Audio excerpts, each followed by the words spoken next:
In the previous lesson, we discussed the typical cash flows we must plan when performing a capital budgeting exercise. And that's a solid foundation that brings us one step closer to performing a sophisticated capital budgeting exercise.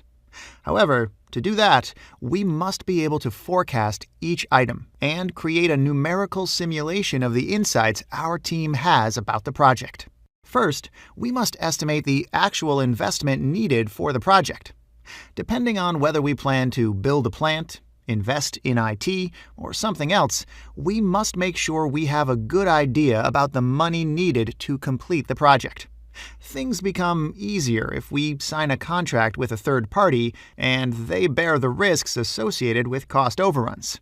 Otherwise, if we invest in building a new facility and construction becomes more expensive than initially thought, the entire project assessment we have prepared with the capital budgeting exercise becomes irrelevant.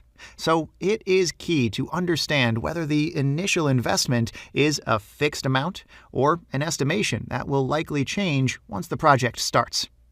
If we are in the second scenario, we should perform a sensitivity analysis that would allow decision makers to see how the project's financials will look in different states of the world, like creating different scenarios in which the plant we are building costs different amounts.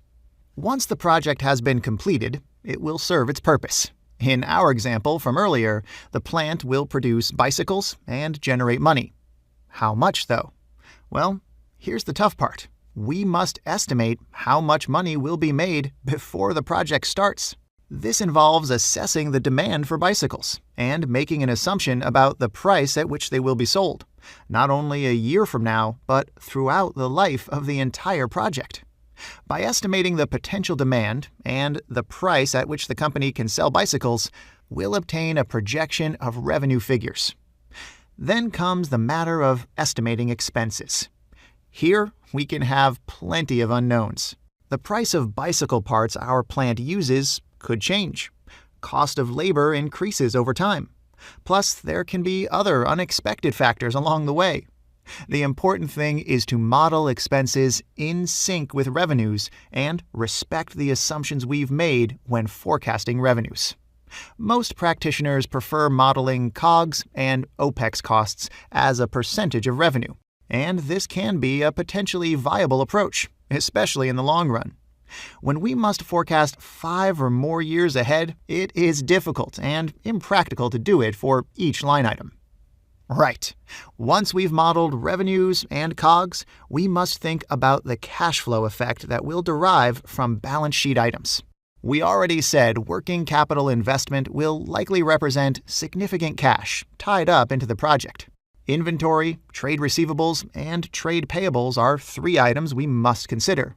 The days technique we studied earlier would allow us to forecast these items in line with revenues and COGS we've assumed earlier. Depending on the project your company is working for, you may want to consider the impact of other balance sheet items too. For example, in certain legislations, we could deduct certain costs earlier, which will give rise to deferred tax liabilities. If so, and the amount is serious, we should take deferred taxes into consideration when coming up with cash flow estimations. At this point, we've estimated all P&L and balance sheet items necessary for calculating recurring cash flows. And this takes us to the end of our project, when we can expect 2 types of inflows. One deriving from selling the residual assets related to our project, and another from the freeing up of working capital. The terminal disposal price of the asset we've invested in is determined by its degree of obsolescence. If this is an asset that ages quickly, then the terminal price will be a small fraction of its original price. However, it is also possible to have an asset that is still valuable and can be sold at a good price. Usually, companies use the services of specialized personnel who can value such assets and come up with a concrete value. For your reference, in some models, terminal value could be as low as 3 or 5%, while in others, it can be even 40%. It depends on the type of asset we are considering. The estimation of working capital freed up at the end is easy. We've projected working capital values until the end of the project's useful life. The amount of capital that will be freed up at the end is the same as the amount of capital we used in the last year of projections. Okay, great!